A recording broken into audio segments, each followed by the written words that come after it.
I'll just do this and talk about mindfulness.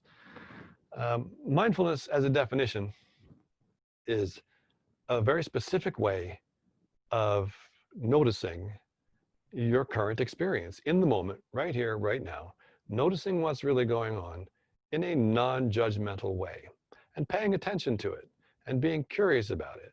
And the importance of staying non-judgmental about it so that we don't have to grasp for it. We don't have to resist it and push it away. We can expand expand our awareness in a way that says, this is what is. It's neither good nor bad. It may be pleasant or unpleasant. It doesn't matter. You're not being harmed in any way by thinking about a thought or by noticing a thought. And by learning to witness our thoughts in this way, we're taking a step towards being better able to change them or to just allow them to be. We really have three options with thinking. You notice, I'm having a thought, or let's get real specific. I'm having a desire. I'm having a craving. That's just made up of thoughts. Cravings are made of thoughts.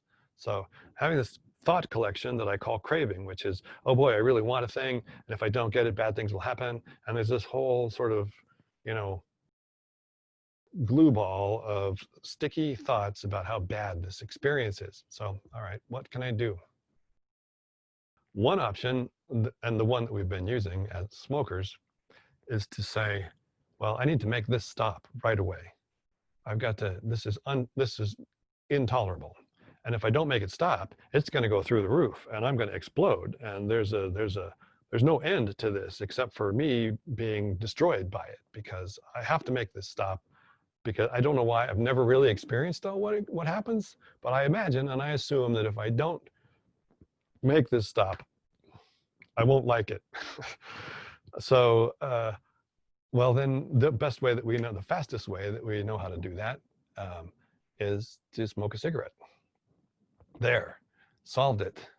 Shwoo, lucky. Good thing I didn't explode. I managed to forestall disaster this time by smoking a cigarette. But what you've really done there is whatever that glue ball of sticky, horrible thoughts was, you've just given it some drugs, and it went away for a minute, but it's going to come back for more drugs pretty soon, just as it was, and maybe even better. And the more you try to resist it, then you're going to see that it gets stronger and it increases its tantrum capability to try to convince you otherwise. So that's the first option, is I have to suppress this and fight it, make it stop, shortcut it so that it doesn't get worse than this, because I can't handle anything worse than this. This is going to be intolerable. By the way, I don't know if I have this slide in here, but this idea of if the thing is tolerable, then tolerate it. If it's intolerable, what does that mean? It would mean that literally you would die. If you can't tolerate it, what's going to happen if you say, this is an intolerable feeling, I can't allow it? Maybe it doesn't really go that far, because if it was literally intolerable, I guess it would kill you. This is not going to kill you. So it's not technically intolerable. It's just that you didn't want to tolerate it, or that you didn't know how to tolerate it, or that you weren't even trying to tolerate it. You were just trying to make it go away. So we have three options. And the first option is to try and suppress, or to make it go away, or to stop the experience.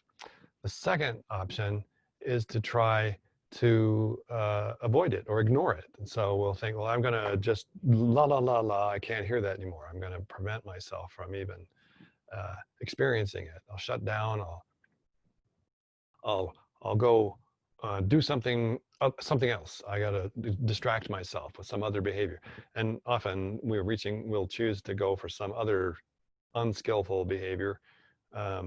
Sometimes it's good. So I'll go exercise. Well, maybe I'll just go running. That's not bad in itself, except because you are avoiding the situation, you're getting out of that situation, but you're not, in fact, acquiring the skill of being able to accept that experience as a part of your actual life and your life experiences.